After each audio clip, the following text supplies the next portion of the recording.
at this point, wala na akong ibang pwedeng tanungin na anong next na gagawin ko. Kaya siya realization that I'm already an adult because I have to answer my own question na ano nga bang gusto kong gawin.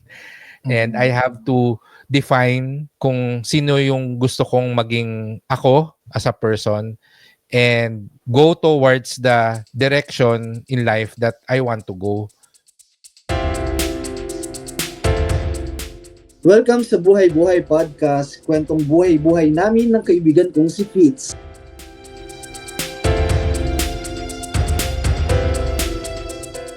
Kailan mo na-realize na matanda ka na? Matanda talaga. Ang dami mong maiisip pag sinabing adult na. So, mga responsibilities, ayan. Pag mga ikaw na yung nagbabayad ng bill sa bahay nyo. Ayan, talagang masasabi mo na adult ka na. Pero sa akin, siguro masasabi kong adulting na ako. Yung time na parang medyo kino-conserve ko na yung energy ko na minsan mas mas gusto ko na lang matulog kaysa lumabas. 'Di ba? Although gala ako, naman natin, 'di ba? Mahilig din ako magyaya ng kain tayo sa ganyan, food crawl tayo sa Binondo, ganyan. Pero may mga mas marami rin yung times na past tense na parang dati kasi noon, mahilig ako mag-inom, ganyan. May ganun akong season sa buhay ko na season. May ganun akong era sa buhay ko na talagang inom era talaga, as in every Saturday yan, inom talaga kami ng mga kaibigan ko. May tawag kami doon Saturday Club. Saturday Club kami. Inom talaga kami, as in malala na hanggang tipong hanggang 4 a.m., 5 a.m., ganyan. Yung pa yun, mga uso pa nun yung mga, hindi pa Alfonso MP Lights pa. Ayan. Pero ngayon, parang pag adulting ka na, pag mga past 11, 12, or 1 a.m., mas mas gusto mo na umuwi, mas gusto mo na paghinga sa bahay, di ba? Mas pina-prioritize mo na yung pahinga, yung tulog. Ayan, talagang gustong-gusto mong bumawi ng pahinga. Tapos pa ba? Siguro isa din yung pagdating sa pagkain. Ito narinig ko to sa sa stand-up ni Baus Rufo. Kasi si Baus talaga, sobrang tuwang-tuwa talaga ako sa kanya. As in yung joke niya, talagang sa akin, tamang-tama. Anyway, ayun Ka. Oo, nakarelate ako. Nakaka-relate ako sa mga niya. Yung sinasabi niya, yung about sa ube, di ba nga, pag adult ka na, parang anything na na ube flavor, parang dati naman di ka naman ganung sarap na sarap. Pero ngayon, parang sarap na sarap ka na, cake, ice cream, ganyan. Kasi hindi siya sobrang tamis. Di ba? Kaya sarap na sarap ka dun sa mga ube flavor. Talagang adulting ka na talaga. Tsaka yung parang minsan, yung mga flavor na parang, halimbawa chocolate, basta yung matatamis, medyo, mo na siya, iniiwasan mo na siya. Parang konting tamis lang, parang, ang tamis naman ito masyado. Ganun na agad, di ba?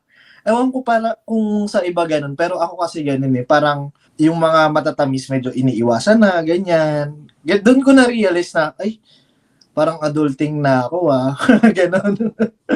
Ikaw ba? Pag sinabi kasing adulting, ang dating sa akin, dalawa. Una is yung adulting lifestyle na matanda ka na, pwede ka nang magdesisyon para sa buhay mo. May responsibilidad ka na at saka may consequences na yung mga mistakes mo sa buhay.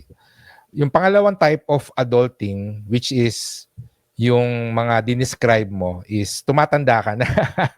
No?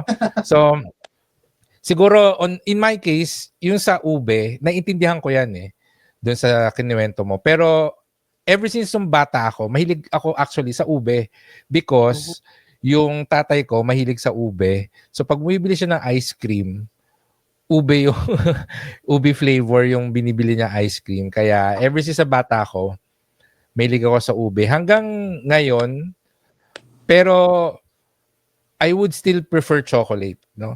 But I understand na hindi ka na masyadong mahilig sa matamis kasi unang-una, it's either bawal na sa'yo dahil may diabetes ka or nag-iiba na yung palate mo, yung taste mo. Ito galing sa isa kong friend na chef. Sabi niya, madaya kasi yung matamis at saka yung maalat. Sabi niya, madali siyang makasatisfy. So, sa mga bata, basta bigyan mo lang sila ng something na matamis or something na maalat, masarap na kagad sa kanila yon. And pag tumatanda ka, marami ka na natitikman na iba't ibang klase ng pagkain. So hindi ka na masyadong satisfied sa binigyan ka lang ng matamis or binigyan ka lang ng maalat, no? So mas piniprefer mo yung complicated na lasa ng pagkain. Kaya pinakasimpleng explanation natin doon is ayaw muna ng masyadong matamis or gusto ko tong pagkain na to kasi hindi siya masyadong matamis. Ibig sabihin, mas maraming flavor profile yung nalalasahan mo. Kaya pang matanda na yung lasa niya. But yeah, I understand yung sinasabi mo na mas gusto mo na lang magpahinga primarily because as an adult, dumadating yung point, lalo na kung breadwinner ka na, nakakapagod magtrabaho. So, pag weekend talaga, mas pipiliin mo minsan na magpahinga na lang sa bahay. And I can relate dun sa nung bata ka, I would say nung 20s, marami kang energy dahil na-experience ko din yan na alas 5 ng umaga umuwi, galing sa gimmick. Sisiw na sisiw yun. Saturday night gigimik, Sunday hindi uuwi sa bahay, nasa gimikan pa rin hanggang Monday ng umaga, uuwi ng bahay para lang magbihis ng pang-opisina, tapos dediretso na ng office. So basically, wala ka halos tulog, pero papasok ka ng Monday sa opisina. Na-experience ko yan. Ang dami kong energy nun. But usually, ang maririnig mo dyan is, tapos na ako dyan, graduate na ako dyan sa gimmick.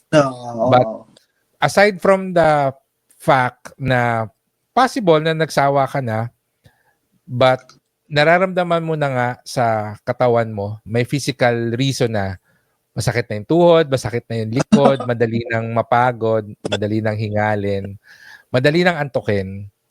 So for various reason, but primarily I think kulang din kasi talaga sa tulog ang mga adults. Yun yung nakikita ko. I used to think na kaya ko mabuhay ng 3 hours, 4 hours of sleep, pero kahit na sinasabi nila na you can get away with less sleep, goal ko pa rin na 7 hours, at least 7 hours of sleep. So, yun. Kaya dumadating talaga yung point na may mga weekends, kesa gumimik, mas gusto mo magstay na lang sa bahay at magpahinga. No?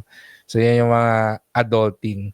So, in your case, yung adulting in terms of lifestyle and realizing that you are now responsible for your own actions. Kailan mo naramdaman yon, Nico? Siguro nung nag-start na rin mag-work, ganyan. Kasi parang ang dami mo ng kumbaga pag nag-work ka na, ikaw na yung responsible sa mga bills, ganyan. Tapos ikaw na yung responsible sa future mo 'di ba? So, kailangan mo na kahit paano mag-ipon-ipon.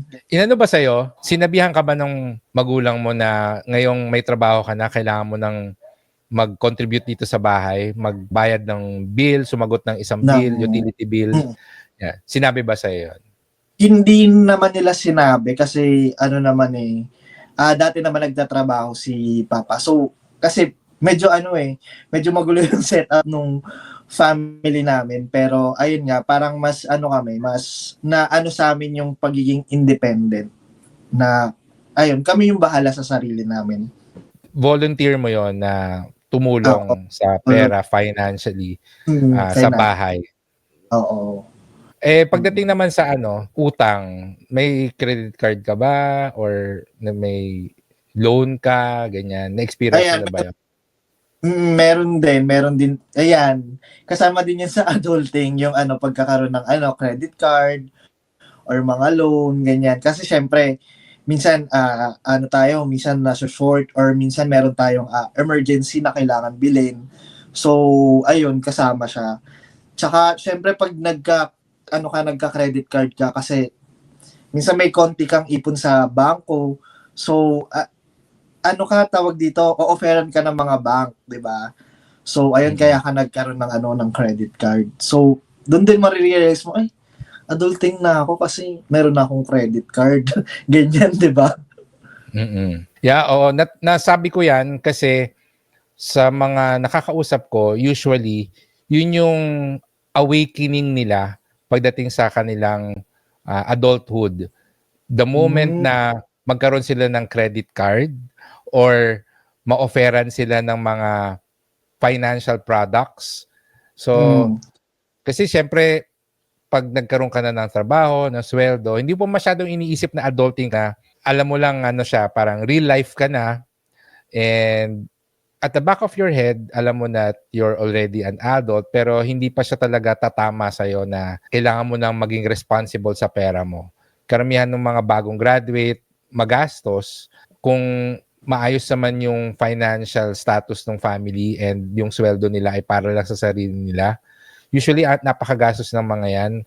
Not until na magkaroon ng debt problem and then they realize that they have to be responsible with their money. Yun, isang ano yan, awakening, adult awakening yon in the sense of yung lifestyle and responsibility.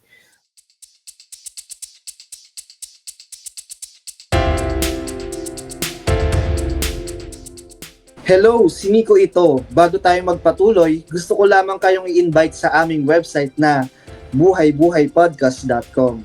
Nandun ang aming mga episode show notes and videos, and very soon mga exclusive special videos and extended episode. Kaya kita-kita tayo sa buhaybuhaypodcast.com.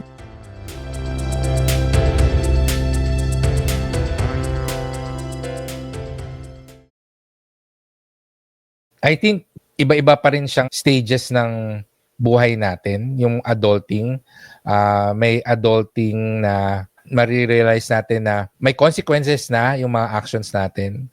Tapos may adulting na yung mga actions natin, it will already affect other people.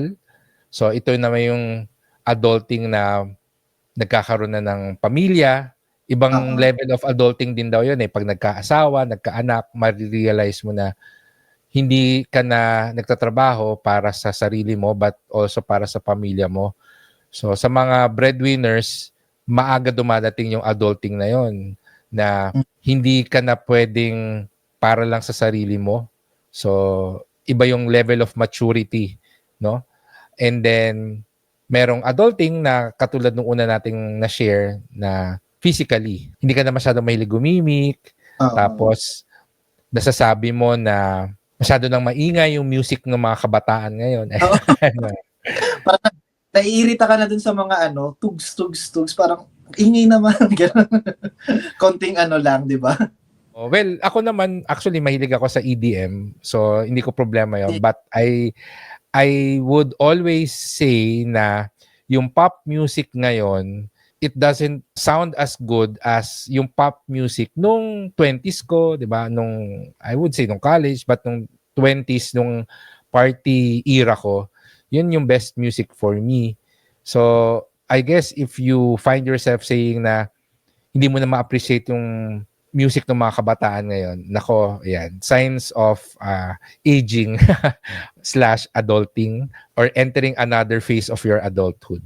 Ikaw ba, nakaka-relate ka pa ba sa mga pop music ng mga kabataan ngayon, Nico? Medyo nakaka-relate pa rin naman. Mahilig pa rin naman ako sa music. Kaya lang, medyo hindi na rin ako ganun na yung parang masyadong naiingayan, gano'n. At saka may times din kasi na na na-realize ko, 'di ba parang dati sinasabihan tayo nung matatanda na parang yung mga kabataan ngayon, mga ganyan-ganyan talaga sila umasta, mga ganun-ganon. Tapos parang tayo ngayon, pag nakita natin, naman, sa social media, tayo naman dun sa mga, sa mga Gen Z. Mga Gen Z talaga, pag umasta, mga ganyan-ganyan. Dun din, di ba, parang na rin siya, parang realization din siya ng ng adulting na parang ikaw dati yung sinasabihan ng gano'n ng matatanda. Ngayon, ikaw na yung gano'n dun sa mga sa mga kabataan. masyadong reklamador yung mga Gen Z, mga ganyan. Konting lang, di ba? May mga ganong may mga ganong side comment tayo di ba? The moment na ma-realize mo na yung linyahan mo ngayon Oo. ay yung mga naririnig mo lang dati sa mga matatanda. Ikaw na ngayon yung Oo. nagsasabi. Dati ganito sa amin noon. Nako. Oo, di ba? Yan. Ganito kami, ganyan. Tapos ngayon, ikaw na rin yung magsasabi na kami nga dati hindi naman ganyan ganun. Yan. Di ba? Totoo. One last question. Kung bibigyan natin ng age, no? Kung kailan mo talaga na-realize na adult ka na, anong age 'yon? Kung para sa akin Yung nasabi mo na, ay hindi na ako bata. Basically, anong age yan? Sa experience ko siguro mga around 25, ganun. Siguro dahil dahil breadwinner ako. Ayun, dahil nga sa responsibilities, ganyan. Pero mga age 25 to ko naman, ginagawa ko pa rin naman yung mga inom-inom, tsaka yung mga ibang gawain din ng mga So, pero yung parang talagang na-realize, siguro around 25 years old. Ikaw ba? Ako mas maaga. Siguro, I would say 24. Particularly because I remember researching about quarter life crisis. Nung graduate ako ng college, 21, napaka-happy-go-lucky ko noon nung sa una kong trabaho. And dumating yung point na tinatanong ko yung sarili ko, what's next? Kasi na-realize ko na ang focus ko lang noon was really to graduate from college at magkatrabaho. Pero wala akong further plans for myself. And may nagsabi sa akin na, nako, you're undergoing quarter life crisis. And I remember I was 24 back then na na-realize ko na on schedule ako for the quarter life crisis.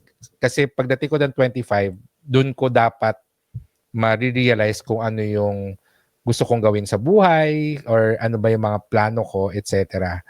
And one factor for me to say na yun yung start of pagiging adult ko was na-realize ko na wala akong pwedeng asahan kundi yung sarili ko. In a sense na very lucky ako sa parents ko na wala silang inimpose sa akin na kailangan ganito ka or kailangan ganito. I was the one who chose my course. Even nung graduate ako, pinabayaan nila ako kung saan ako mag-apply ng trabaho, kung ano yung tatanggapin kong work, etc. But because of the quarter life crisis, tinanong ko yung sarili ko, saan ko nga ba gusto pumunta? And at this point, wala na akong ibang pwedeng tanungin na anong next na gagawin ko. Kaya siya realization that I'm already an adult because I have to answer my own question na ano nga bang gusto kong gawin. And I have to define kung sino yung gusto kong maging ako as a person and go towards the direction in life that I want to go. So, yun. Para sa akin, 24 yon dahil yung quarter life crisis yun eh. So, yun. Siguro sa akin, as young as you are or kung adulting ka man ngayon, take it day by day. Sabi nga ni Rufa Mikinto, one by one, step by step, di ba? I mean, parang mo lang, enjoy mo lang yung moment, huwag ka ma-pressure sa life. Kasi lahat yan pagdadaanan mo, di ba? So, i-enjoy mo lang kung nasaang era ka ngayon. Yung term na adulting, it's a millennial term. And I think it's initially used to refer to the time na, teka, kailangan ko na seryosohin yung buhay ko. At saka, kailangan mo nang maging responsible sa mga actions mo. As always, lahat tayo may sarili tayong stages ng buhay, may sarili tayong phases or eras. So, lagi lang siguro nating tatandaan na we shouldn't compare ourselves sa iba. Kung yung iba adulting in a sense na nagsa-start na ng family, merong iba na adulting in a sense na may sarili ng business. So kung wala ka pa dun sa era na yon or sa point na yon, that doesn't mean na you're falling behind. Baka ibang klaseng journey naman yung nasa iyo. Enjoy the life that you've been given and then make the most out of it. Maraming salamat sa pakikinig. Please remember to subscribe, leave a review, and share this podcast with your friends. For more information and to contact us, you can visit buhaybuhaypodcast.com.